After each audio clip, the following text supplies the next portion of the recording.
Coming up on this episode of DL Weekly, Disneyland goes into the community for support, park reservation changes, ToonTown gets some adjustments, Fantasmic return information, the new Disney Vacation Club Tower gets a name, we talk about our trip to Knott's Berry Farm, and more. DL Weekly starts now. Howdy, partners. For your safety, remain seated with your hands, arms, feet, and legs inside the podcast. And be sure to watch your ears. If any of you folks are wearing hats or glasses, best remove them, because Tag and Teresa have the wildest ride in the wilderness.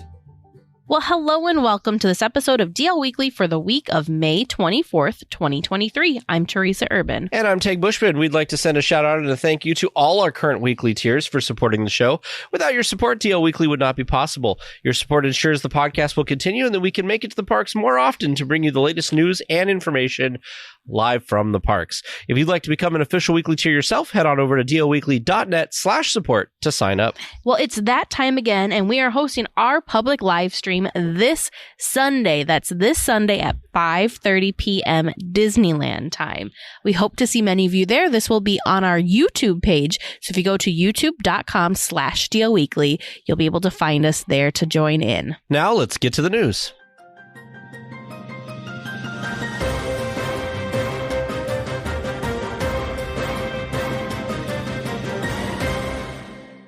In the last couple of weeks, Disneyland has been spreading the word about Disneyland Forward. Disneyland Forward is the plan to promote future ideas for the Disneyland Resort to the public and the government of Anaheim to start planning for the future. The biggest priority at the moment is to earn goodwill with the city to rezone the parking areas around the resort to mixed use, which will allow Disney the option to do almost anything they can think of with the space. Yeah, so we've talked about this a little bit before. Basically, right now, there's a lot of zones around the Paradise Pier Hotel, and which is going to be the Pixar Place Hotel soon, and the Disneyland Hotel that is currently parking, and they want to have this rezoned to mixed use, which means they can use it for parking or retail or theme park attractions, basically anything they want to use it for. But right now, the way it's zoned, they can only use it for parking, so it kind of is limiting. Now, some of the things that they have shown in their their diagrams and stuff like that have been, a few different options. One is expanding Disneyland across Disneyland Drive to the current Disneyland Hotel parking area, and expanding Disney California Adventure across Disneyland Drive into what is now the Paradise Pier Hotel parking area. And then also having some type of hotel and dining kind of Disney Springs like thing way over on the old or the current Toy Story parking lot. So lots of changes that they're trying to get rezoned for things to be able to do these expansions. Another thing, by the way, is the expansion for Disneyland and DCA. That could also just be a third park that they might want to do there. So they have not decided on anything. Yeah, this is all just kind of blue skies and just, the initial concepts of what ifs. There is concept art. And if you go to the link in our show notes, you can see some of that concept art. And of course, it looks beautiful. But if you take a real close look at it, you can also notice that there's nothing really specific in the concept art. Like maybe this kind of looks like it could be possibly like a Neverland theme, or possibly faintly looks like maybe Zootopia. I don't know, whatever. Like you can kind of read between the lines and see a lot of different things. The thing that I think is kind of cool about this project is in one of the presentations that they did recently for the Disneyland Forward project, Ken Potrock was actually one of the people leading this discussion with locals and local media. But the thing that I thought was really interesting is the thought process with having like a mixed use downtown Disney-esque area coming to the Toy Story parking lot is that could be utilized for not just Disney people and not just people that love Disney and are at the parks. Because the Toy Story parking lot, for those of you that don't know, is actually located right across from the Anaheim Convention Center, that space would be a big asset and a big help, or whatever you want to call it, for the city, because a lot of people coming for the convention now have this really cool area with shopping and dining. They could even have like a theater and stuff there. All this stuff that not just Disney, quote unquote, Disney fans would be getting use out of. This could be kind of a bigger impact to the area and just tourism in general. Yeah. I mean, there's lots of cool ideas. One of the things that they showed was how when they do additions and stuff to Disneyland or California Adventure or whatever, that it has driven revenue in the area. And of course, this is something that was really hit home during the pandemic when everything had to close. And so they've got a chart, which we've linked in the show notes, that shows that, way back in like 2000, there was a fraction of what we have today in hotel revenue. And every time Disney has added something, so milestones they have on this are like Disney California Adventure, Twilight Zone Tower of Terror, the California Adventure redesign of the entrance of the park, Cars Land, Pixar Pier, Avengers Campus. All of these things have added a boost in revenue to the surrounding area. So they're trying to say that, look, unlike the past, where when Disney has asked for things, they've asked for tax incentives and room tax breaks and all of these different things. But now Disney's not asking for any of that. Disney is just saying, hey, we just want to rezone this because we want the flexibility to add things going forward, and that actually it's going to benefit the community as a whole if we're allowed to add these things. We're not asking for tax breaks. We're not asking for special privileges or anything like that.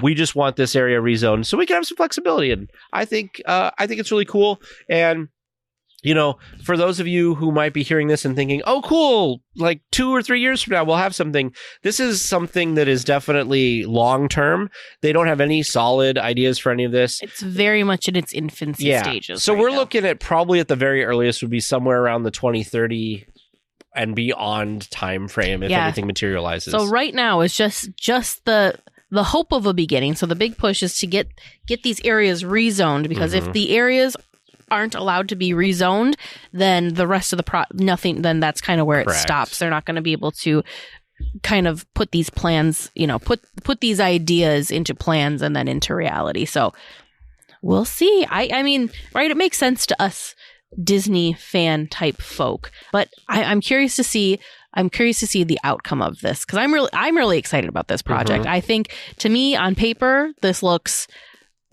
good for not only Disneyland and Disney's guests, but it also looks like it would be a good thing for the city of Anaheim as well. And just to wrap up the whole thing, is their zoning and approvals will probably take place sometime in 2024 is the timeline for the approvals there. Well, a change to the reservation system at Disneyland took place this past week. Guests can now modify their reservations without the need to cancel the existing reservation first. This includes starting park and the date of the visit. Reservations are still required to be modified or canceled before midnight the day before to avoid a no-show. This is really interesting. And the thing that I also find a little unique with this is, with Florida having all of its big changes to reservations and no reservations and reservations, no reservations after a certain time, and the evolution that we've seen of reservations in Florida, a lot of people kind of been sitting and thinking, well, what about Disneyland? Well, I could go down a whole rabbit hole of, how that's kind of comparing apples and oranges, because Florida is more tourism based versus California, Disneyland being more locals based. Nothing wrong with that, but it's just a different type of demand that the two parks are experiencing. So right now, reservations are kind of benefiting Disneyland versus Florida, not as much. They can get away with a little bit more flexibility. Plus, they just have way more space, so they can spread things out a little bit better. But anyways, it felt to me like Disney kind of quietly introduced this change. It wasn't like this big fancy shiny announcement. I don't even know if we saw anything on the Disney Parks blog that even touched and addressed this, but it's live, it's out there. So if you're someone that, I feel like this might be something that locals will probably get more benefit out of. Maybe not so much folks like us that are planning ahead and, renting hotel rooms and booking flights to be there. But if something comes up, I think this is great. You don't have to just cancel and then try and find another thing. Yeah, and hope. You can shift this. I'm sure it also depends on availability. Full disclosure, we have not tested this feature out ourselves because, again, we are located in the Midwest. We're more vacation-like demographics, even though we're were key holders. Exactly. So this isn't something we've used ourselves, but I would be really interested to know if any weekly tiers have used this new feature yet and what their thoughts are. So if you've got thoughts, send them to feedback@dlweekly.net. We would love to hear what you think of this new change. Yeah, I think overall it's good. One of the things is people just want it to be more flexible. Mm-hmm. I did see that during one, Josh Tomorrow was at a Morgan Stanley, investor conference thing or whatever, and he was talking about a lot of different things this week. And one of the things he said was that they are working to try to make the guest experience at Disney parks easier, because something they've heard from guests, I assume casual guests and key holders and annual pass holders in Florida and all of this, is that, and we've gotten this in our community too, is like going to a Disney park now is so complicated. Mm-hmm. Between getting tickets, getting reservations, making sure you're going to the right park, mobile ordering, Genie Plus, mm-hmm. Lightning Lane. So there's just a lot of things right now that I think the guests are just kind of dissatisfied with, especially if you're not a seasoned park goer. Well, and even us, I sometimes get a little, this just happened to us this last trip. On Tuesday, we were in DCA for the day, and we were really excited to go watch World of Color 1. And it wasn't until like 1 or 2 p.m. that it dawned on me, like, oh, shoot, we needed to try and get on the list to be able to go in the reserved viewing area. Well, when we tried it, it was too late. They were already both filled up. So we did the standby option, which I haven't done since they had the reserved viewing and the get on the list. I'm blanking on the correct names for I don't know what the correct name is either. The preferred viewing section. We didn't have virtual queue. Yeah, the virtual queue. That's it. We didn't have dining reservations. We weren't doing the dessert package either. So really our only option at that point was to stake out a standby spot, which we did, and we enjoyed it. But it is nice. But yeah, even us who go there frequently enough and report on all of this stuff. And talk about this stuff frequently, even we can get confused and forget because there's just a lot. Yeah. So I'm glad that they're taking that on board and making some changes. And I think this is one of those. With ToonTown just a few months old at this point, some adjustments are already happening. The Dreaming Tree is behind construction walls, getting the uneven soil under the artificial grass sorted and evened out. The Dreaming Tree branches are also getting some TLC after a lot of use from the guests. So we're talking about like the root system that was kind of like a jungle gym of sorts for kids.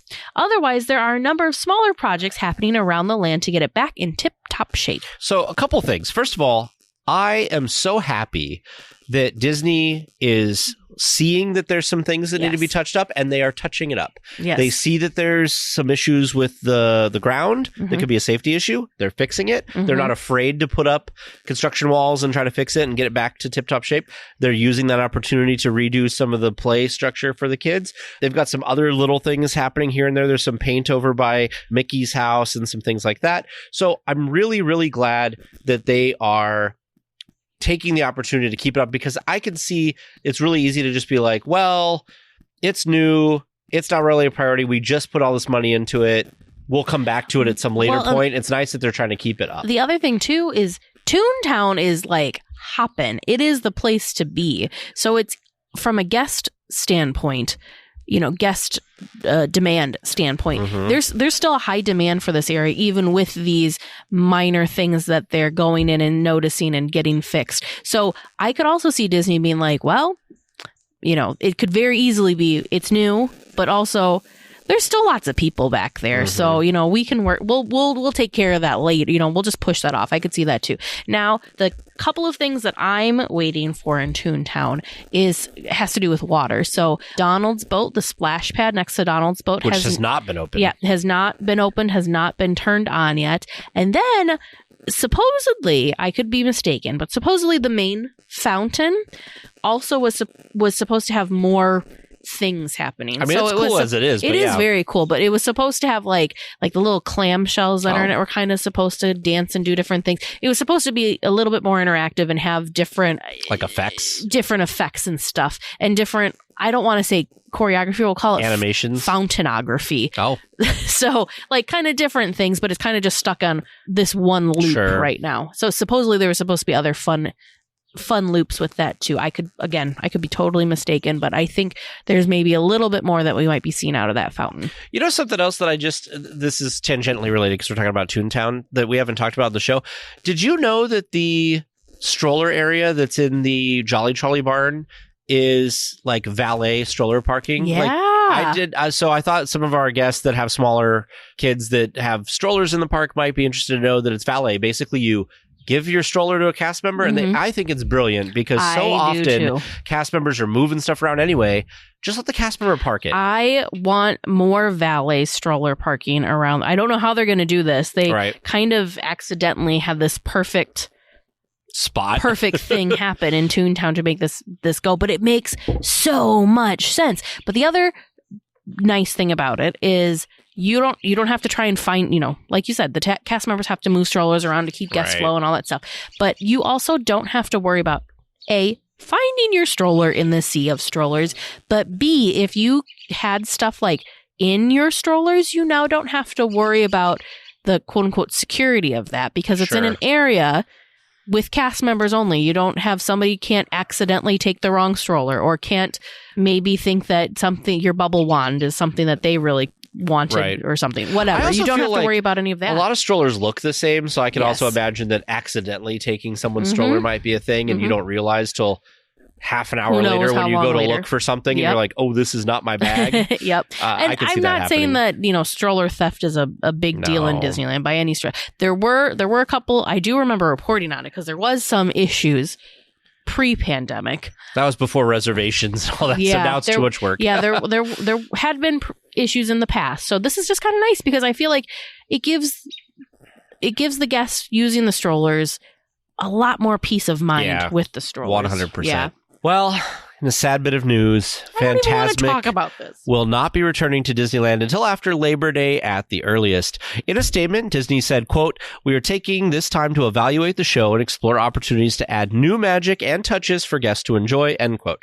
Guests who had booked dining packages will be notified and given alternative options. Disneyland also said, quote, "Teams are actively exploring alternate entertainment offerings for guests this summer and look forward to sharing more soon," end quote. Okay, so there's a lot to unpack here. Yes, there is. A lot to unpack. So, first and foremost, my heart is breaking that Fantasmic is going to be closed all summer. I really thought that they would bring back B mode at least because there's still, Murphy was incredible. She was fantastic. She was my personal favorite part of the show. But think of all of the other incredible, amazing things that are in the show. Murphy was just there for 2 minutes maybe of the whole. There's a whole rest of the show that's amazing. She's a big character. No pun intended with how tall she was. Right. But, she was a big character, but it's not like Mickey. Mickey's the main arc of the story. Sure. So if you had to, for whatever reason, Mickey couldn't be in Fantasmic, it would be really difficult to try and still do the show without Mickey because he's the main character. He's in every scene. It's his imagination. It's his imagination, and we can't do it without the mouse. So, we know that there was a B mode because when Murphy was misbehaving, B mode would happen and they would project an image of the Maleficent dragon on a water screen instead. So I really thought that once they got everything sorted with the investigation and with putting Murphy to rest, I really thought that they'd bring the B mode back, especially through the summer. Now, of course, are they going to have to figure out what they're doing going forward? Yes. But I figured they could still have the show running while doing that. So this makes me, I feel so bad for those. I feel really bad for all of the cast members involved in this show because not only did they lose one of their own in losing Murphy, that was a very difficult event, but all these entertainers are now kind of without shifts and without They are trying to find jobs. Other places for them, I'm sure, but you know what I mean? But boom, all of a sudden, the rug got ripped out from under them. Now, they did talk to the cast before this was announced publicly, so I do appreciate that they did that at least. I will say that props to Disney, I guess if you're going to spin this in the lightest way possible, props to Disney for not wanting to run a subpar show. Yeah, Like, because yeah. B mode is fine, but it's not the product that they want to put out in front of guests on a regular basis. B mode is just that. It's B mode. It's backup. And so props to Disney for not wanting to do that. However, that's true. They probably also, then to be the other side of that is it's a very expensive show to run. So if they can save the however many thousands of dollars a night it takes to run the show, fine. Maybe they're going to take that money and put it into a replacement dragon would be nice. Perhaps. But I think you covered it great for that part. Now, what do you think they mean when they say teams are actively exploring alternate entertainment offerings? Do you have thoughts on what they might do? Oh, no. I think that? we need to back it up. Oh, we're backing it up? Yes, we're backing it up to we're taking this time to evaluate the show and explore opportunities to add new magic and touches for the Fantasmic show itself. What do you think that means? I don't know. It's not going to be what I want. What I want is I want them to bring back Peter Pan and get rid of the pirate scene because I thought the Peter Pan scene was nice.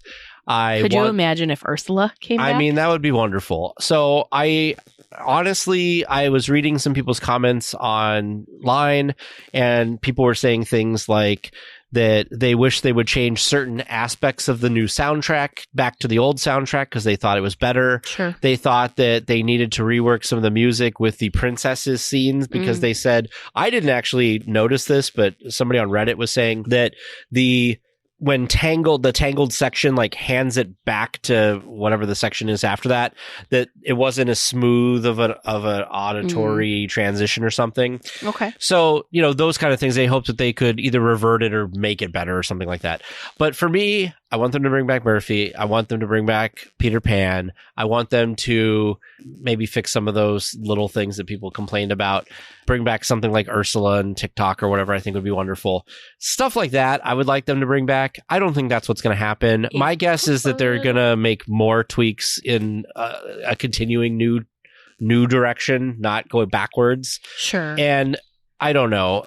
My guess is explore opportunities to add new magic and touches. I'm also thinking that our greatest fears might be happening, which is that they would replace the fire with a fire-like effect. Oh, I had a momentary... Where you thought I was going to say no, Murphy? No. I don't know why, but when I first read this, I was like... That for some reason, the show? My heart sank, and I was like, do not tell me this is the end of Fantasmic. And they're going to read... Because, they've been very... I think it was when we were at Disneyland. Kevin was talking about how this show was supposed to, I don't remember if it was 1 or 5 years. It was supposed to be a very short show. So the fact that it's gone on as long as it has was not the original plan, the original intent. So part of me thought that. I do not think that's it, though. I think this is far too beloved of a show and too much of a staple. If people freaked out about Abraham Lincoln and the Tiki Room, they would riot for this one. Oh, it was a big, there were shockwaves sent through the Disneyland community with the accident with Murphy. That was just, again, looking at the show as a whole, Murphy was just a part of that show. Yep. I'm hoping that there's a little bit of plussing of the show, what that looks like. I'm like you, I have if I were to do it, this is what I would do. But I could see cool things like, what if they did something like this? It's kind of what they did with Murphy. We had Murphy the Dragon 1.0, and then we had Murphy, which was 2.0 of the Dragon. Bucky was the first dragon. That was the nickname. Okay. So we had when Fantasmic first came out, right? Budgets. We always had budgets. So Ursula was this big inflatable thing. Budgets, right? You couldn't build a huge, big thing that would be Ursula. However, our rivers are different now. We've got the area tucked back kind of by Galaxy's Edge where the barges and stuff, they store stuff. Could we get something could Ursula come back but be better? So kind of like how Murphy, the first version was Bucky. It was this kind of just like a dragon head on a crane lift with fabric draped around it. Right. Could we and then we have the amazingness that was Murphy, this 45-foot tall animatronic that breathed fire. So could we have something like that with Ursula? I'm just going to throw it out there. Sure. Why not? Doesn't hurt anything. Reach for the stars. Doesn't hurt anything. I don't know. We'll have to see. But we're going to be on this thing forever if we don't move on to the second part of it, which is that's also alternative going to be entertainment options. Forever. What do you think this means? I have my theories. Okay, so here's what I would hope. This is also not going to happen, just to be clear. What I think they should do is you will love probably both of these things that I'm thinking.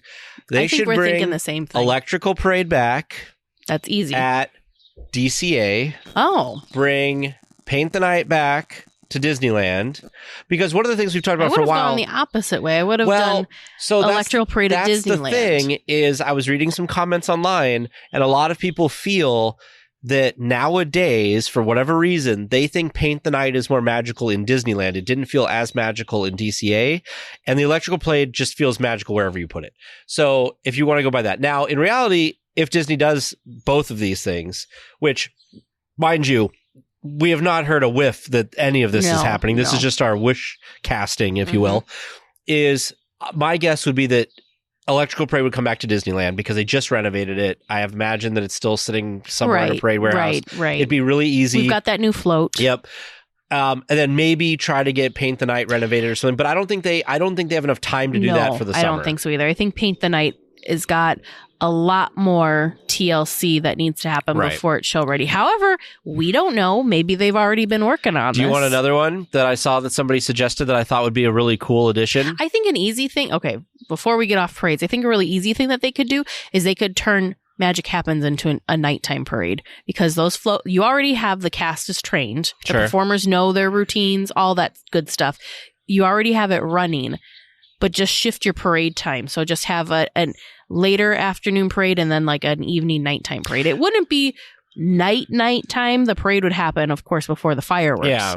But I think that would be... And it would have to happen enough before the fireworks because of how many people fill up the area. But I think that would be a really easy fix for the short term. Now, somebody floated this idea, and I thought you particularly would like it. So when we went to Disney World, I don't think we saw this. I don't think it was running. But the electrical water pageant. Oh, sure. So we didn't ever see the electrical water pageant in Disney World, did we? Because I think it wasn't running when we were there. It wasn't. So they were saying, why doesn't Disney throw together basically like an Electrical Parade Light version that they would put on the Rivers of America to run a couple times a night, go around the water, have some cute music. It would be very Electrical Parade-like, but not be the Electrical Parade, and it would happen where Fantasmic would normally happen. I think I understand the idea. Yeah. I don't think it could come together as fast as it would need to. Sure. Because it's Disney. They're not just going to slap some Christmas lights on something and say, good enough. Back in 71, when they did it for Disney World, it was a very last-minute thing because they wanted some type of nighttime entertainment in the lagoon, so they did throw it together. But that's not the Disney of today. Mm-mm. Like, we're not going to get another It's a Small World in 8 months or whatever it was. Yeah. So... do you have any other ideas for... No, I think we could go on this ramble for a while, but my gut is the Electrical Parade will come back because that is the freshest nighttime entertainment offering. And they just had people. They could probably hire again, rehire or reshuffle. Yeah, I mean, it around. will take time because of, again, you have to get, everyone needs to learn the choreography and all that fun stuff. Hopefully I don't know. I still keep thinking about all those poor Fantasmic cast members. I really do. My heart goes out to them, but hopefully this will all get sorted soon. Well, 5 of the children who were in the Halle Bailey aerial video reveal were surprised at Disneyland last week. To just remind everyone what the video is that we're referring, when the first, I want to say it was the first trailer released for the upcoming live action Little Mermaid, there was the most adorable video. I'm getting chills just thinking of it now. It was all of these little kids watching, it was the little kids' reaction to the trailer and to the reveal of what our new Little Mermaid was going to look like. And it was just so touching and so heartwarming. She looks like us. Oh, it just, like I said, it just warmed my heart.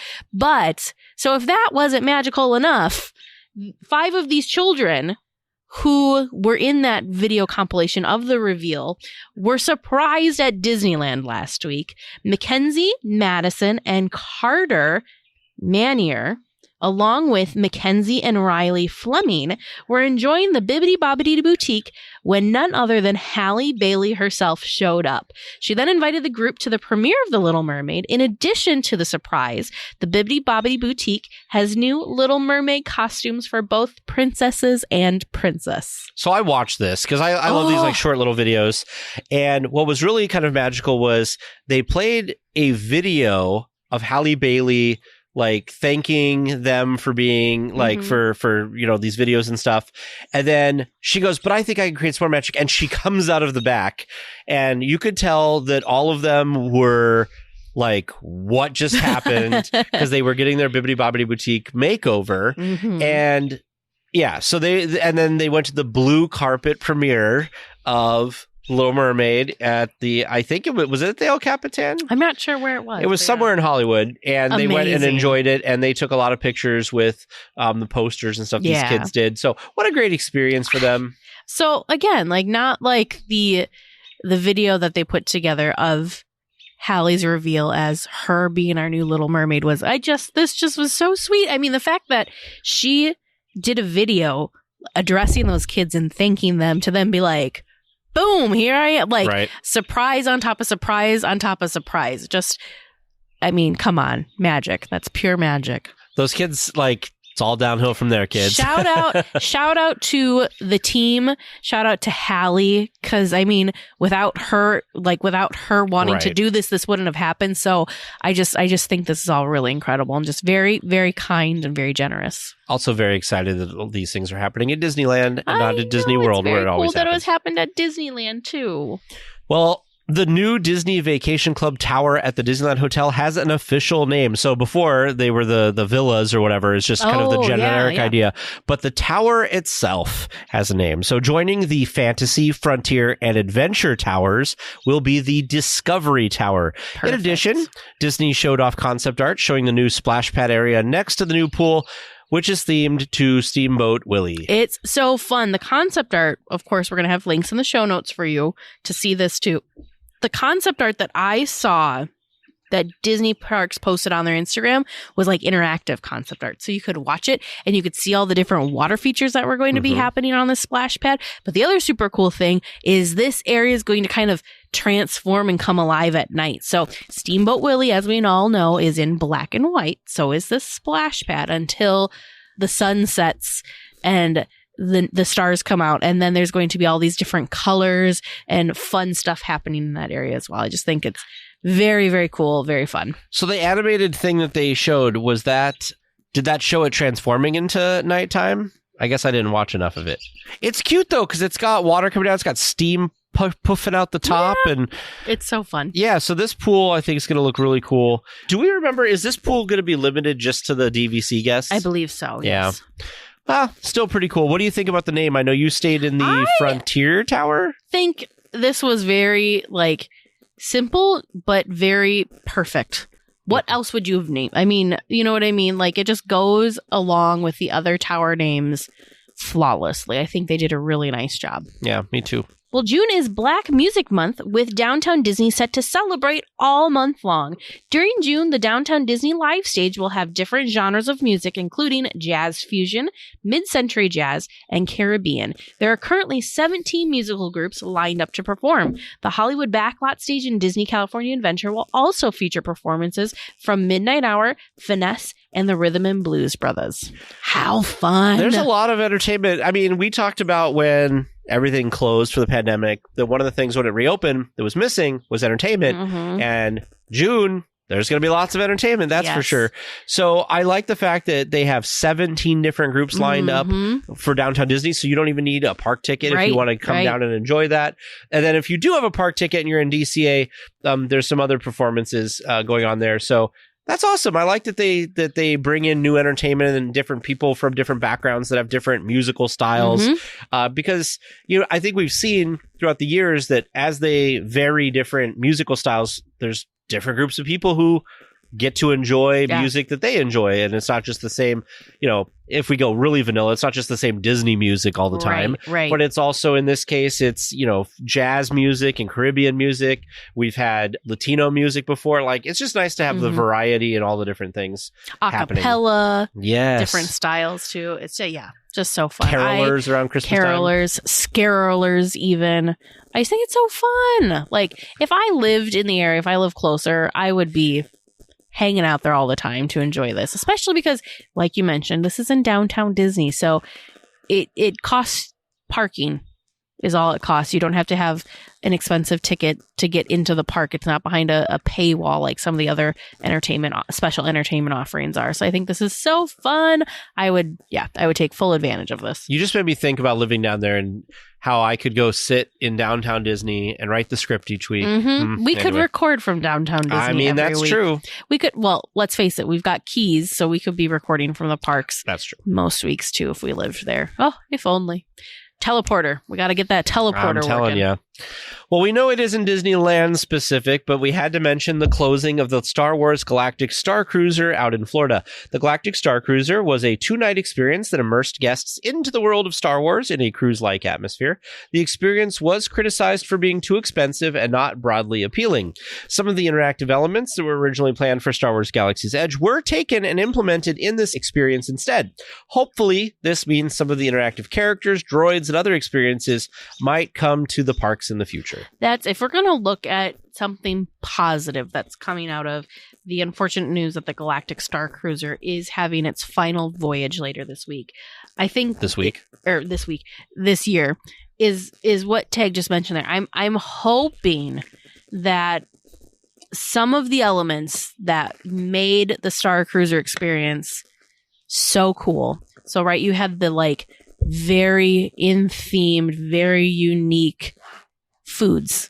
You had the the galactic specific, I don't even know what you want to call it. You had performers like Gaia that was kind of, like a superstar in that universe, and just the bits of storyline. So if anything, I hope that the takeaway from Disney doing this, and I'm going to sidebar real quick, I'm really proud of Disney for doing this, because this was a risk. This is a pretty big risk to put this on. 100% agree. Huge risk. So I'm very proud and very happy that they did this. I'm very sad also that it didn't, meet whatever expectation levels they needed it to meet for it to continue.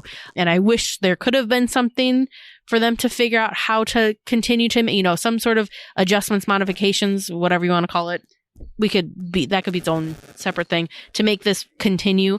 But I do hope that, like you said, some of this knowledge and tech and stuff that they gained from taking this risk does make it its way back into Galaxy's Edge. Just simple things like how they had this you were immersed in the storyline for 2 days. Can we see some, maybe not that specific storyline, of course, but can we take some of what we learned and how guests reacted to that and bring that into the parks? Can Gaia have her own dinner theater show in the parks?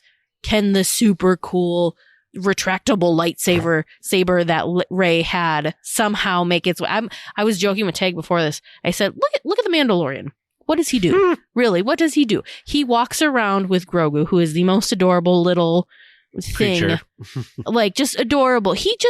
All he does, he moseys. He's not doing anything big and fancy. He's just hanging out.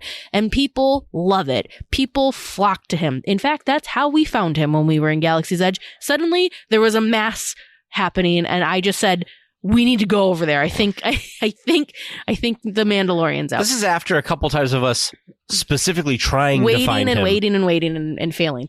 But I was joking. I said, you could have Rey just sitting somewhere, turning that lightsaber on and off, and people would love it because it's so cool. Yeah.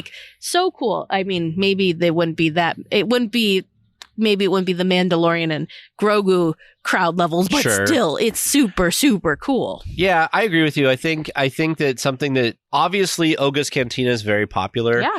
I think if they were to expand and do some type of restaurant show, I think it shows that people pay a lot of money and wait a lot of time for Blue Bayou and Carthay Circle and all of these other, Lamplight Lounge. If you had an experience with it, they could I mean, again, we're trying to entice Disney, so they could make so much money and they could turn over so many guests in that. We've also we've also taken 2 cool things from the Star Cruiser and incorporated in the parks. If you did a Gaia performing dinner theater show type thing. Not only do you have Gaia, who is a super cool character that was part of the Galactic Star Cruiser's very talented story, very talented, but you could also take some of those really crazy food items, those really unique and drinks, food and drink items that were served on the Star Cruiser, like to the point of, I remember watching videos, I want to say it was Ordinary Adventures video of them on the Star Cruiser, and like kind of looking at things, reading what the description was, but also looking at it and not quite like, you still didn't quite feel like you knew what it was you were eating. Like they were so immersed in it because that food was so well themed. So I think that'd be super, super cool. I think so too. I think they should use that opportunity to have an experience like that. So again, this is another one of those topics I think you and I could talk about for a long time. So let's move on. Well, there are some big changes at the Walt Disney Company. The planned move of Imagineering to a new Lake Nona campus in Florida has been officially canceled. There are a number of possibilities for why this move was canceled, with Disney stating, quote, "Given the considerable changes that have occurred since the announcement of this project, including new leadership and changing business conditions, we have decided not to move forward with the construction of the campus," end quote. So there's a bunch of rumors, of course, Of course, no, we can't ignore the fact that there's a lawsuit going on with the Florida governor, and we're not going to get into that on the podcast because that has nothing to do with Disneyland. That's really, its own can of worms. That's a whole other thing. But that's going on. Of course, they've lost a bunch of longtime Imagineers and people who didn't want to move to Florida, that they wanted to stay in California. Exactly what they said. New leadership. Bob Iger has come back, and they've changed some things. So there's just a lot going on. I'm trying to remember when this project was first announced. Because was it before the park shut down, or was it after the park shut down? July of 2021. Okay. They announced it. Okay. So my personal opinion, I don't know if we'll ever get the full story, but my personal opinion is what the catalyst was for this, and then everything else just wasn't working in Disney's favor for this move to happen, for this to make sense. Started with cast member pushback, Imagineer pushback. We unfortunately lost a ton of talent when this was announced, because it was kind of sort of if you would like to continue working here, then you will need to pack up and move across country to Florida. And I mean, that's a big ask. That's a really big ask for people. So a lot of people had to make the really tough decision and, have the conversations with their families and whatnot, and had to make the decision to take a step away and take a step back from their careers at Disney and pursue other things so that they didn't have to have this move. You did have, I want to say it was about 200 Imagineers that have already moved and relocated, that now I feel like my heart goes out to those people too, because depending on how long they've been there, they could be settled into their new lives, not wanting to move all the way back to California, because it's bad enough to move cross country once. Doing it again, probably bought a house and stuff. Yeah. And side note, Disney has said that they will be figuring things out with those people that did move for this project on a case-by-case basis. So it's not like Disney's saying, sorry, but so they are going to work with those individuals too. So I think the biggest thing was the pushback from the teams is what the biggest thing was. And like I said, then everything else was also not falling into place. Yeah. So it was like they were trying to shove this square peg in a round hole, and there was too many straws on the camel's back, and it finally broke. Yes, exactly. So I do think that this is a win for Disneyland and for California, though, to keep Imagineering with its roots. Well, that's the other thing California. too, is that there's all the history of Imagineering and the fact that it was going to kind of uproot and move out of those spaces. I don't know. When this was first announced, I was really sad about this. I was really sad because, like you said, there's like a lot of history, roots, all that sort of things. Plus, just the fact that us being Disneyland nerds, knowing that Imagineering is just down the road from the park that we love so much was super cool. And same thing with the studios being just down the road. Like, it's just super cool. Very unique. Your attention, please. DL Weekly Trivia is now leaving for a Grand Circle tour of the Magic Kingdom. with stops at New Orleans Square, Mickey's ToonTown, and Tomorrowland. All weekly tiers for... Welcome to Trivia Land. How we feeling tonight? Do you think you got some great answers in your heads? You ready for some good stuff? We're hoping that the fresh air, since we are recording outside, will help clear our minds. Maybe a little birdie will give us the right answer. And guide us to the correct answers, yes. All right. Well, we'll be like a Disney princess talking even to if the we animals. fail, at least we're outside enjoying the nice weather. Okay. Well, this afternoon I was taking a little trip down memory lane and going through photos in my phone from our recent trip to the parks. Here it comes. And as I was going through the photos and looking at things, I thought, I bet that would be an interesting question. So I came up with 5 for you. Well, 4 regulars and a bonus. So let's see how you do. We're in trouble. I remember him taking lots of photos in the Mickey and Minnie Runaway Railway queue, so like I said, there's we're in a trouble. ton of details in that queue as well. Well, let's see. Question number 1. As of our most recent trip to Disneyland, what is the stated population on the train station sign? Huge. Lots and lots of zeros. Oh. I think it's something like... I have 33 stuck in my head. I have no idea why. I think it's 15, but I have no idea how many zeros. I don't want to... 15? Like 15 million? That's not enough. Or 150? It's not how many visitors. It's the population of Disneyland. Yeah, but that usually goes by visitors, doesn't it? Dang, now you're making me think. For some reason, 33 was sticking in my head, but now that you said 15... Don't let me... You always do very well, so don't let me dissuade you. It's when you second guess yourself is the problem. I'm going to say 155. Ooh, that's a good one. Ooh, but are we going to go million? Million. I think I'm going to go million. 155 million. 550 million. 550. All right, 155 million and 550 million. Final answers? Yes. Final. All right. Probably incorrect answers, but still. We gave it a good try. Okay. There's lots of zeros. I do remember that. There are lots of zeros. Your second question.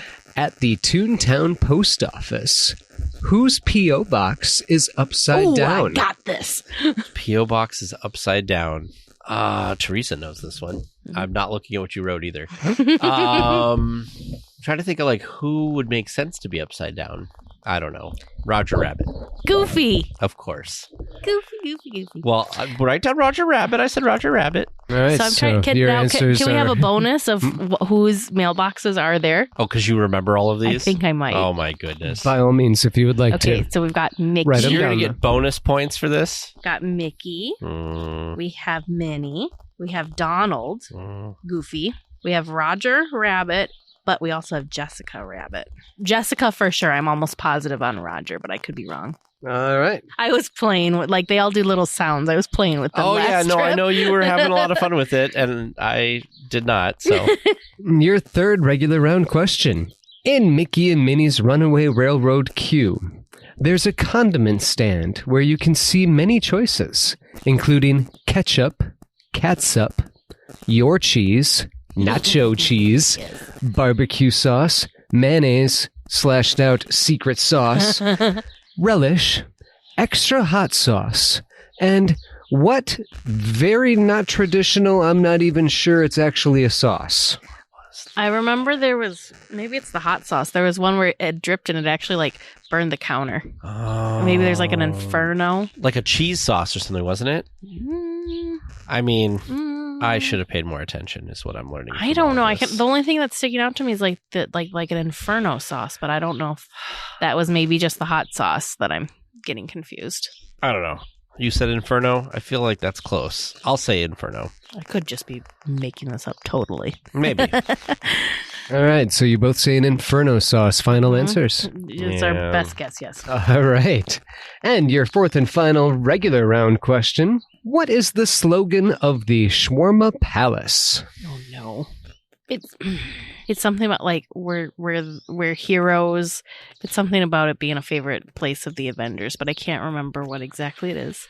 Something about heroes. It's got to be I feel like it's going to be like most things where it's like a play on words or some clever thing. The world's mightiest something. I don't know. It's some sort of something it's a play on it being where the heroes like to eat. Dang. I bet you there's a ton of weekly tiers that are like shouting at their radios right now because we are totally failing on this. And I I stumped. I'm not doing very well this one. Sometimes his face gives us tells. That's what I was looking. I will like Unless to say maybe New York's Finest is the slogan and I've gotten it confused. I don't know. We're just going to go with New York's Finest because I don't know. I'm just laughing because New York's Tastiest. Oh, New York's Tastiest. Do you have a hint? Oh, boy. He's like, you're right. It is a play on it being something hero related. I mean, that is a hint. You're not going to get it anyway, so let's just move on. Let's move on. Moving on. And your bonus question. That we really need. Where can you find buttons embedded in the tile work of a restaurant entrance? We Carthay know Circle. this. Carthay Circle. See, Vern was like, I know that they are going to need this. Which, that was really fun because we did that and like spotted them. You and I had spotted them earlier. Well, we had spotted one. Yeah, we had spotted one, but our tour guide said that there was multiples, and she confirmed with the Carthay Circle staff, and they like kind of helped. They didn't point them out, but they like gave us the general areas. So there's a ton of them, though. There's way more than I thought. Did we share the story on the podcast? Or are we allowed to share the story? I think we're allowed to share the story. The cast myth member told us the story, so I don't know why we the buttons can't. Are there. But should we tell that story when we come back with the answers? Sure, in case we're absolutely wrong, because you never know. Very true. So, listeners, how do you think they did? How did you do listening at home? Must do better than us. Stick around until after the discussion. I'm going to kick myself when we get the shawarma one. And we're all going to find out together. Well, this week for our discussion topic, we are going to talk about our visit that we did on this last trip to Knott's Berry Farm, because we had gone to Knott's Berry Farm once during the Touch of Disney / Boysenberry Festival thing when no attractions were running. So we wanted to go to Knott's Berry Farm. So let's start talking about that experience. So Knott's is, how do I want to say this? I think if you're local from California, Knott's is, a place that you visited frequently. To us, it was so, okay, I haven't had this experience in a while where I didn't know anything really about what I was getting into. So like before we got on attractions there, I really didn't know what all I could do was assume from what I could see. Have I seen videos of this stuff? Yes. But watching videos and experiencing things, totally different thing. And some places at Knott's, actually, you can't even have your cameras or phones or whatever videoing equipment out. They don't want you taking videos of stuff. Some of the roller coasters are so extreme and intense. They don't want you to have that stuff out because it'll be gone. So yeah. It was a really unique experience in my mind, just because of how new everything was. We've been to Disneyland so many times now. We've been very fortunate to go to Disneyland so many times. And I feel like while Walt Disney World, we haven't gone to as often. I mean, I want to say I've probably been there myself 3 or 4 times in my life. And, I've been twice, it's still like, it's new. It's not Disneyland, but it's still very familiar feeling. So, but this was just a completely different feeling. So I thought it was really fun and really unique, just in the fact that it was like undiscovered territory, a new frontier, if you may. I used to go. My family had gone to Knott's Berry Farm a couple times when I was a kid, because we would always go from Northern California. We'd travel down, and on our Disney trips, Disneyland would be like the main attraction, but we would do side trips to other things because we were down there. So we would sometimes go to Universal. We would sometimes go to Knott's Berry Farm. We would sometimes go down to San Diego and go to the zoo. So there's been a lot of like things, nothing as consistent as Disneyland. And honestly, I couldn't remember much of Knott's Berry Farm since the last time I was there. And I did remember us being there for the Boysenberry Festival that none of the attractions were running. So I do remember kind of walking around, but even that was different now because there was a whole section that is now under construction that we didn't go through because it's being kind of reimagined. Yeah. And so, and not being there when any of the attractions are running, there's definitely a different atmosphere of, because there's screaming and like there's people, Now, for those of you who have never been to Knott's Berry Farm, I just want to kind of paint a picture here. So if you have tiers of amusement enterprises, if you will, you've got things like Disneyland and Universal, who I would say is like the top tier, right? Like that's going to give you that experience, that really highly themed, cast members are really into it, like experience. A couple notches down, I'd say something like Knott's Berry Farm. There's still some theming. There's a lot of great cast members that are working, performers and stuff that are really great. And then, you know, another couple of notches below that, or a few notches below that, are your typical like Six Flags Great America, Six Flags Valley Fair, Cedar Point, all of those things. So Knott's Berry Farm for me is definitely a higher tier than your average roller coaster park. Oh, yeah. Because there's a lot more theming. So when we first got there, first of all, it was really nice. We got dropped off basically right in front of the front gates. Yeah. Because we took an Uber, which was crazy. great. The drop off and pickup zone for the ride share services, like Tag said, it was the front gate. So steps. You were steps away from... Not like Disneyland where you get dropped off on Harbor and still have to walk forever. Yeah, so you're steps away from where you needed to be. The other really interesting thing is some of the things that Knott's Berry Farm is so well known for are outside of the gate. So we actually began our experience at Knott's at a little establishment just outside the front gates. Oh, man. So we've heard things about this chicken restaurant. And so we went in and we ordered the chicken dinner. It's the Mrs. Knott's Chicken Dinner Restaurant. Okay. What was the dinner that we ordered? Was it just the Mrs. Knott's chicken dinner? I think it was something like that. Yeah, you and I ordered from the dinner entree menu, Mrs. Knott's famous fried chicken. Now, dubbed the traditional favorite, served with mashed potatoes and Knott's country gravy. Now, that is kind of a misnomer, just so you're aware if you do go and order this. Not only do you get a lot of chicken and a lot of mashed potatoes and gravy, you also get biscuits. You get a side. We got like the corn, or I got a side of corn. Ooh. It comes with a salad and a soup. This and a dessert, like a slice of pie at the end. A slice of pie. So this you get a lot. Dinner was not messing around. No. And we got this for lunch before we went into the park. Thankfully, it was kind of like a midway between lunch and dinner kind of a time. So we had a light breakfast in preparation for the Knott's chicken dinner because we had heard it was famous. So we were kind of trying to prepare our stomachs and make sure that we had plenty of room for Overall, this. what did you think? My biggest takeaway was how overwhelmed I was at how much food it was. I was not prepared for how much food it was because when I was reading the menu, I thought it was chicken and potato, of course.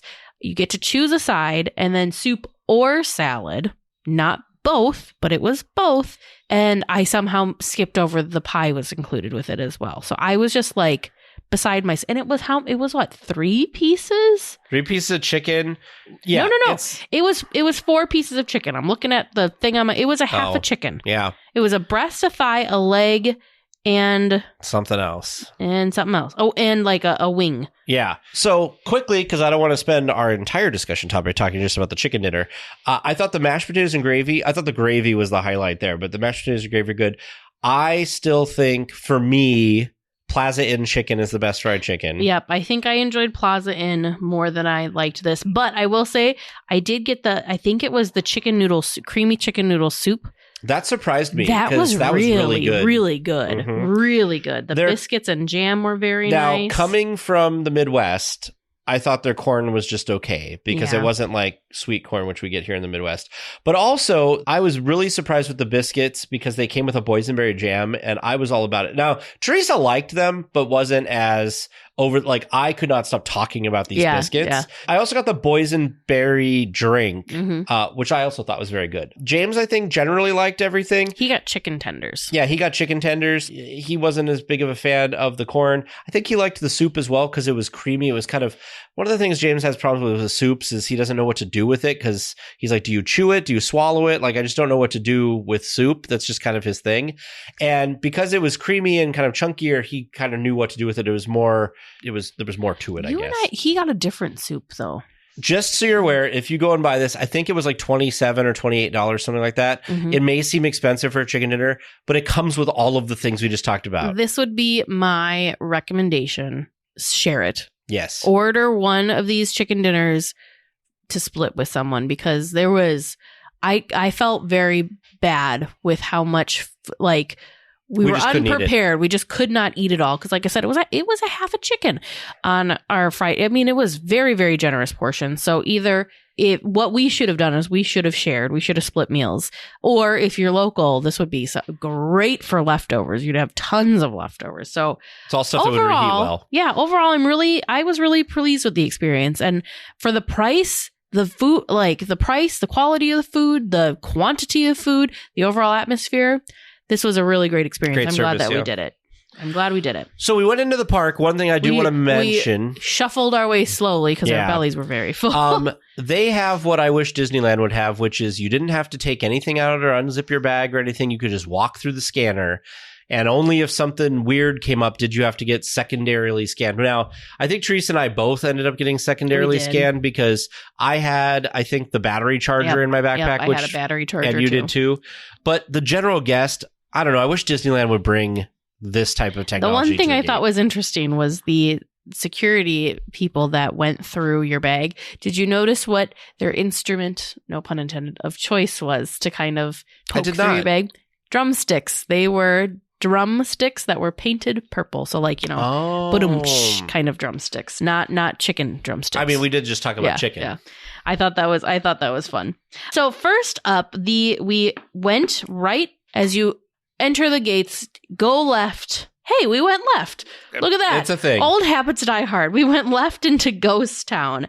Ghost Town, I'm just going to say it. That was my favorite. That's my favorite area. It is the most highly themed area. It is the most highly themed area. There's all sorts of fun shops. It's also kind of where like the history of this park resides.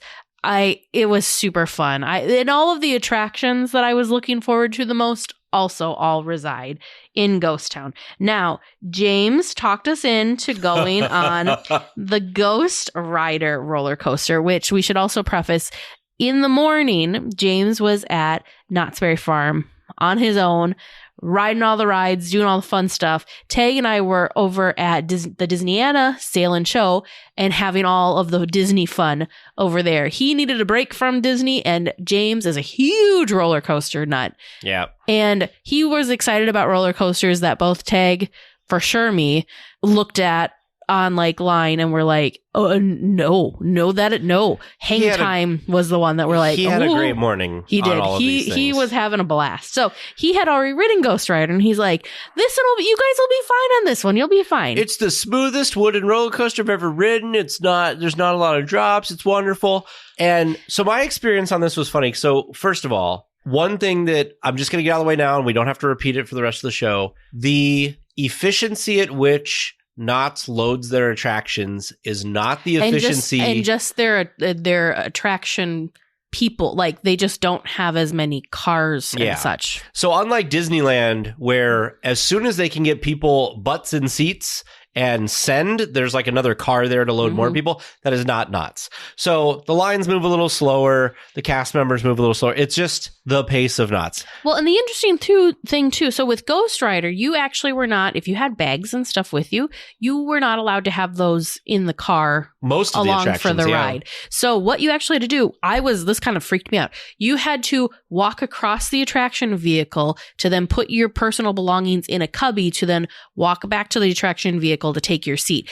Me, and again, this was our first ride at Knott's. I'm thinking, it's gonna take off without us. Like, we don't possibly have enough time to do this. No, there was plenty of time to do that. So don't think like I was thinking. I thought we were gonna like either miss the car, get in trouble, have some horrific. I just thought the worst. This was normal. I thought the worst. Now, the other thing too is, just to kind of put this in perspective, if our description doesn't sound great. So if you've ever been on the Incredicoaster, imagine the gate opens to get on the Incredicoaster. You have to walk across the attraction vehicle to the exit side, and that's where you put your bag, and then you come back to the car. So just in case you don't, our description, if you've ever ridden the Incredicoaster, that's kind of a description of what it would be like.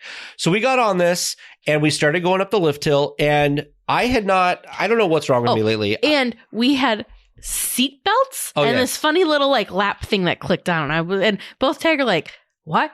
A seatbelt and okay, what we'll go with it. We don't know why we're belted in twice, but okay. We're going up this lift hill. If this is the smoothest wooden roller coaster ever. We're going up this lift hill, and I had not thought about it. I don't know why. I just wasn't paying attention, I guess.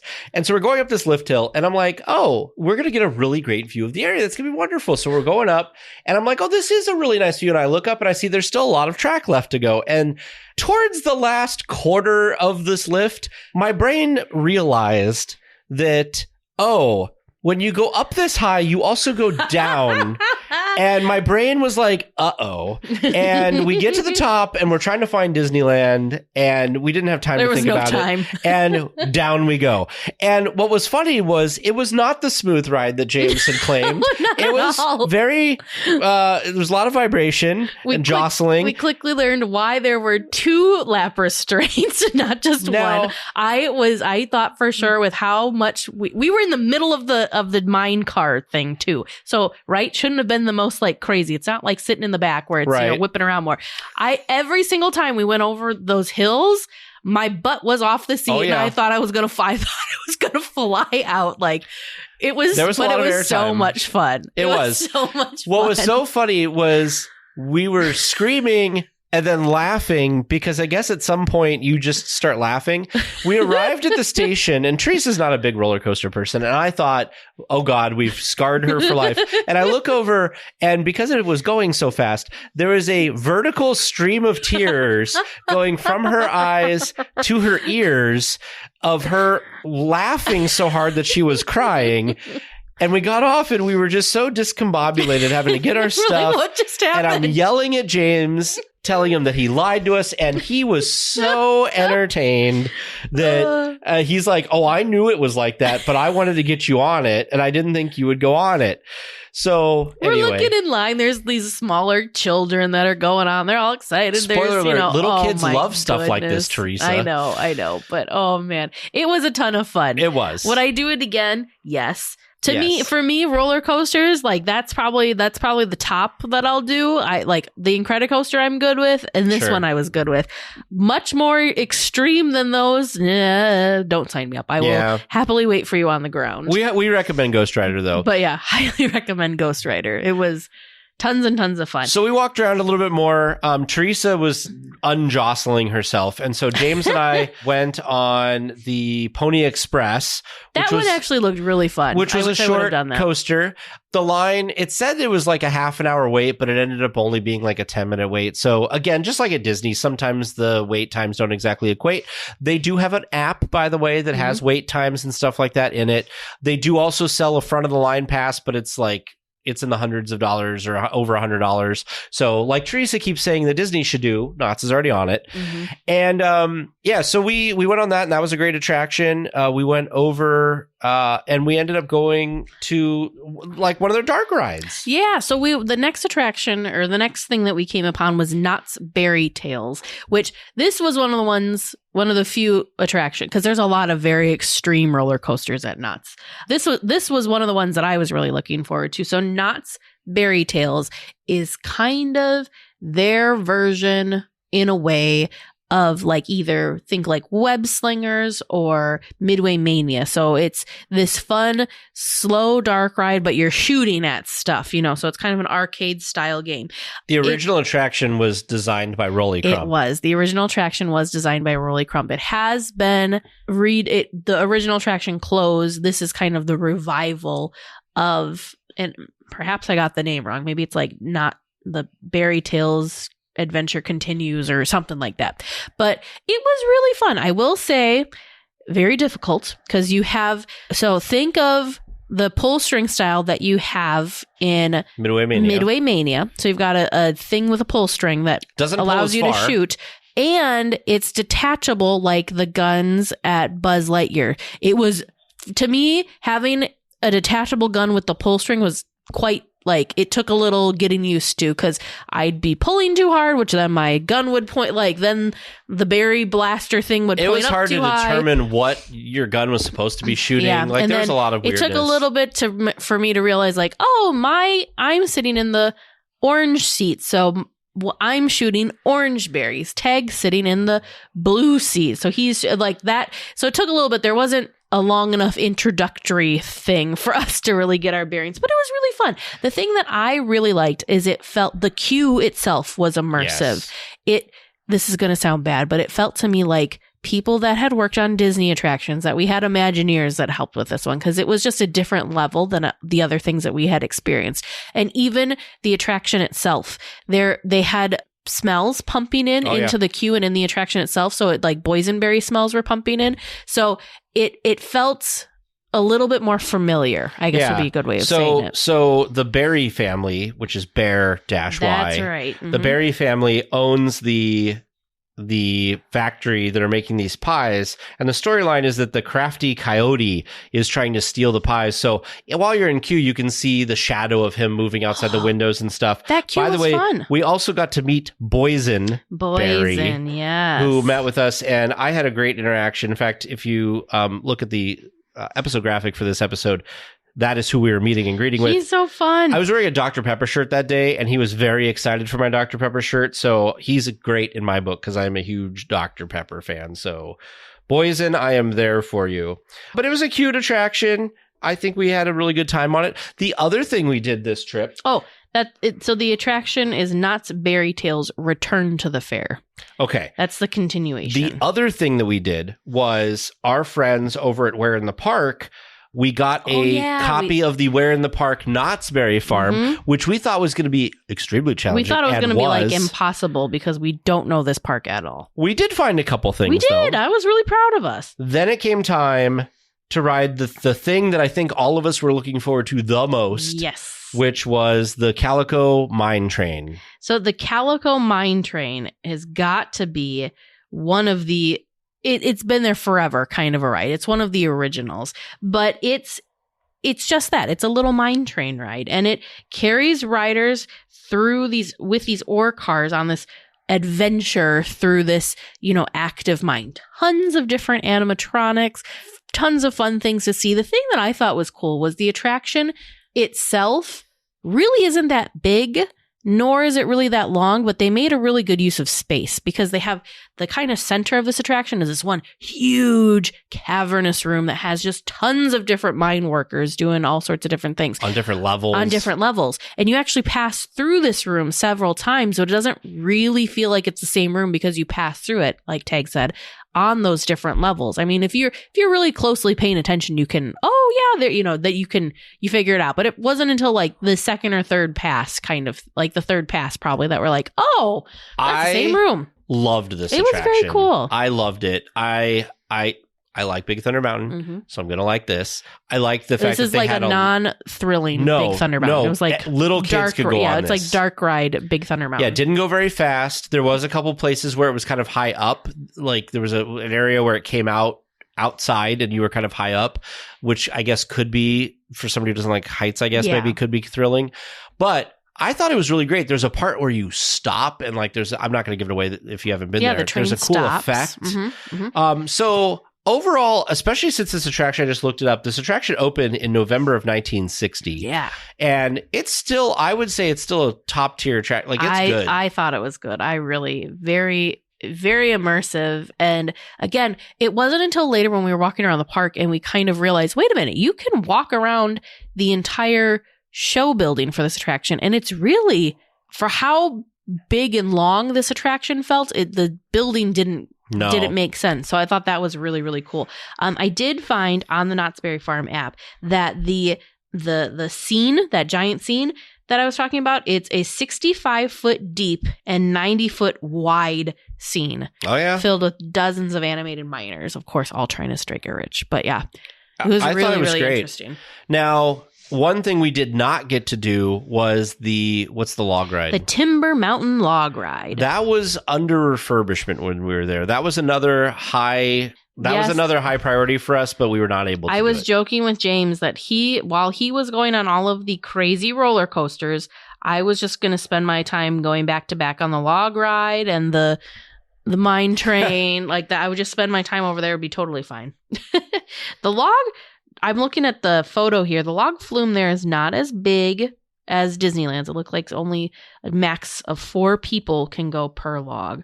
But I also heard you don't get that wet on it. I'm all for that. I watched some Ordinary Adventures went, and I don't think he rode it a couple times and didn't get too wet. Speeds up to 12 feet per second. It's a zipping too.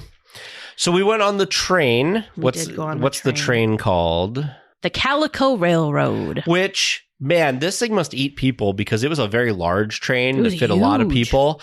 And it made a little loop around that half of the park. And it didn't have any stops. It just kind of went around and stopped back where it was. It was a nice, relaxing. It was kind of like the Disneyland Railroad, in which you just kind of like, you don't ride it to really see anything. You just kind of ride it to enjoy the atmosphere of the park. So I think we enjoyed that. There's this robber that comes on. There was a train robber that was entertaining. He was fun with the kids and everything. At this point, we kind of were getting towards the end of our day, and we were trying to make it back that night because we wanted to catch Teresa and I had reservations for Disneyland, and we wanted to catch the fireworks. So we went on one last attraction. We walked over to the Sky Cabin. The Sky Cabin. So talk about the Sky Cabin. The Sky Cabin was interesting because it looks terrifying. It's one of the things that you can see from very far outside of the park. It's like super, super tall. So every time that I saw it, it looked like a crazy drop ride to me, which nope. That is not my thing. But no, the Sky Cabin's different because actually it's a very slow and gentle ride up. It takes you up all the way to the top. It's got these big viewing. You're seated the whole time. When you get to the top, you can stand up if you choose and kind of look. But it's basically just gives you a really nice aerial view of the park and the surrounding area. So it was not what my expectation was. Now, if you are a thrill person and you like the kind of drop rides, there is one called Supreme Scream. Yes. Well, what was the one that James went on that like stopped you and then let go? Oh, that was Hang Time. Yeah. We watched that a bunch of times from the Sky Cabin. There were so many roller coasters that we were looking at, and I just looked at Tag, and I'm like, my heart is racing just watching these people on these roller coasters. There was one that wasn't even running, and you were like, no, I would not go on that. I was getting panicky just looking at it, and we didn't even know exactly what it was that it was going to do. But the track just looked insane. I was like, nope. So the Sky Cabin, just for some numbers, goes up 180 feet in the air, and then it slowly rotates. It gives you a 360-degree panoramic view of Orange County and Los Angeles. So the one we were looking at that I was getting scared about just looking at was called Accelerator, the ride. Yeah. So that thing, I think, goes 0 to 82 mile per hour in 2.3 seconds. Yeah, that wasn't going to be for you for sure. Nope. You immediately hurtle into a 90 degrees straight down. Nope. So overall, what do we think of Knott's? I enjoyed it. I would like to go back and take some more time to to experience things like the log ride, but we didn't get to do much in way of entertainment. We didn't have any run-ins with like the local mayor or any of the people that live in Ghost Town. Remember when we did the Knott's Berry Boysenberry Festival back in 2021? There was all sorts of character actors and like fun interactions with guests that were happening. We didn't see any of those roaming characters during this Sunday afternoon visit. I really wanted to go see Sad Eye Joe, but James wasn't that interested. We did. We walked past Sad Eye Joe, and we could hear him. He was very sad. He was very sad.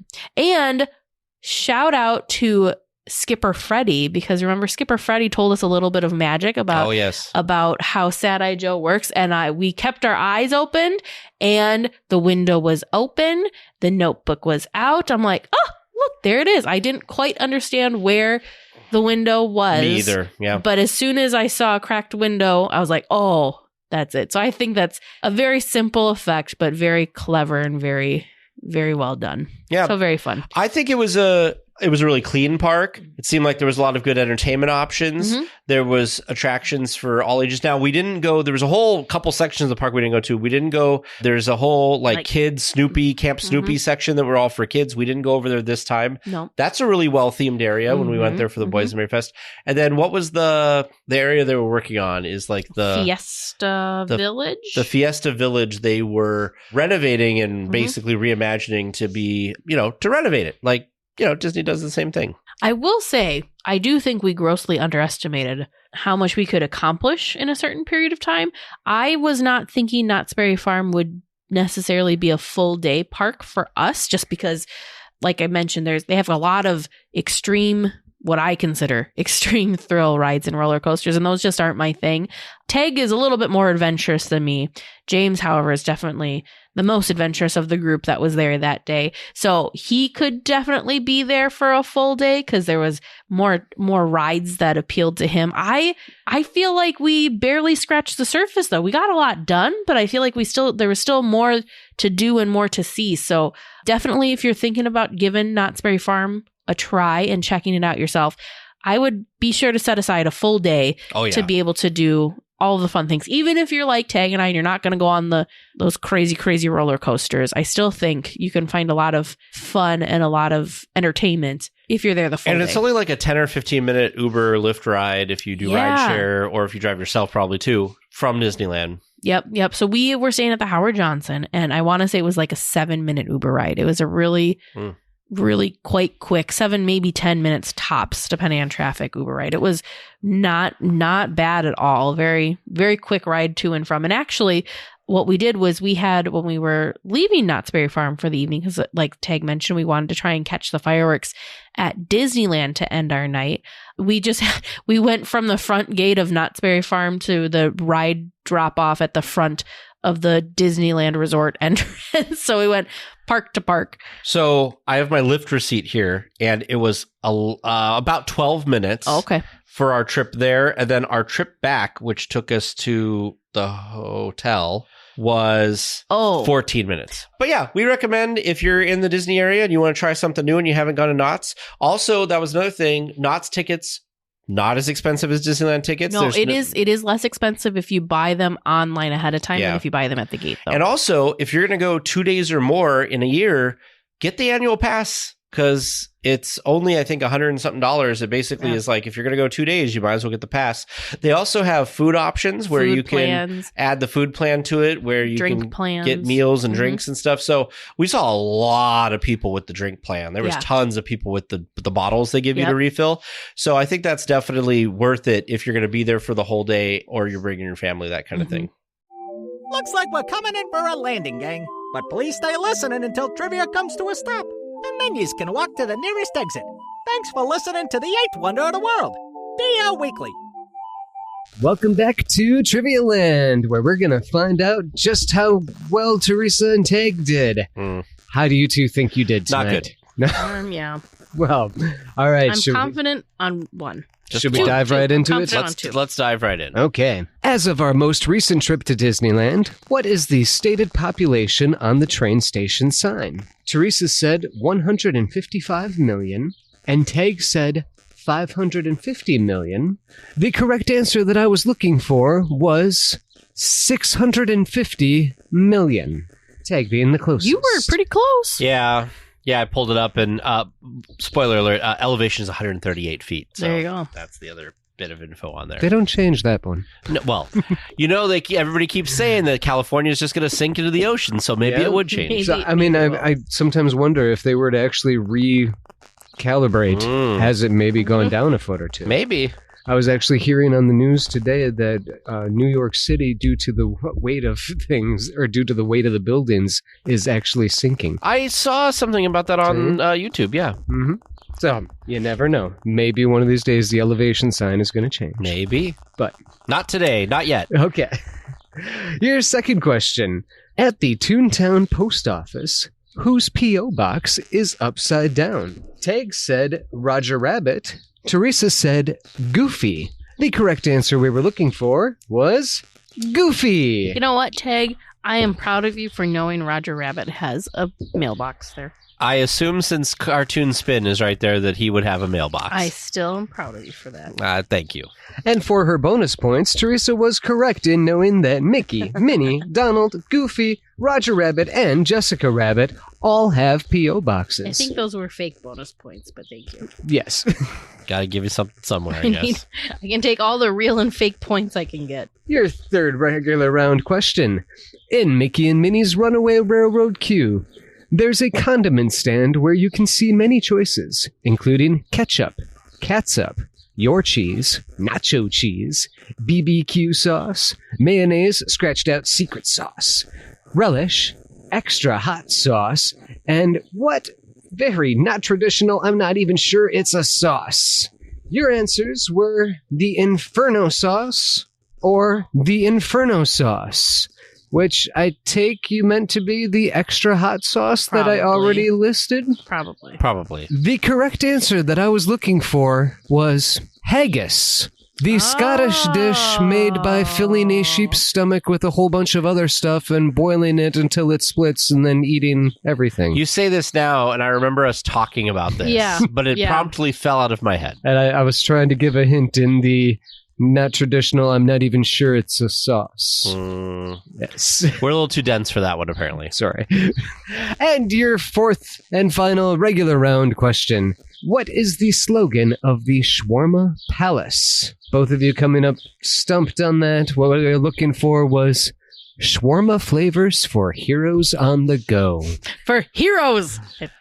Yeah, you had one word out of the whole 6 or 7. No. I'm just saying. Yeah. I knew it, but I didn't. Yeah, you were kind of on the track, but there was no way for me to hint you were a guy. I was in the correct neighborhood. That's exactly right take. I was in the right neighborhood. Yeah, you knew that it involved heroes, but there was no way I could hint you towards it. So. Right. That's okay. Let's see how good we did on bonus question. And for bonus points tonight, where can you find buttons embedded in the tile work of a restaurant entrance? Both of you saying that you would find those at Carthay Circle. The correct answer we were looking for was the entrance to Carthay Circle. Woohoo! Good job, Teresa. And Tag. So would we like to finish telling the story of that? Yeah, yes. So the cast member, our tour guide, told us that it was that one of the workers who were working on the tile work out there wanted to somehow mark his name or something like that, somehow sign his work, and they said no, so he took a button and embedded it into the tile work, and actually there's a bunch of buttons embedded in the tile work. So when we had seen this on a previous trip, we thought there was only the one button, so it was nice to see or learn that there was more buttons. Next trip, we're going to try and count how many buttons there are, if we remember. Is there somebody who would have the definitive number that we would know that we caught all of them? Maybe. Well, at least we got that one, Vern, so... Yes, you did very well on that one. And listeners, how do you think you did listening at home? Did you know all of the answers? Do you have some great questions that you'd like to send in so that you can hear them live on the air? If you've got that perfect question that you'd like to hear us read, feel free to send that in at trivia@DLWeekly.net. Well, we will be back next week with more Disneyland news and information. Until then, go out and enjoy the parks. Please remain seated until the podcast comes to a complete stop and the doors have opened. Then collect your belongings, watch your head, and step carefully from the episode. On behalf of all of our crew, thanks for traveling with us, and we hope you have a happy and memorable visit here at DL Weekly.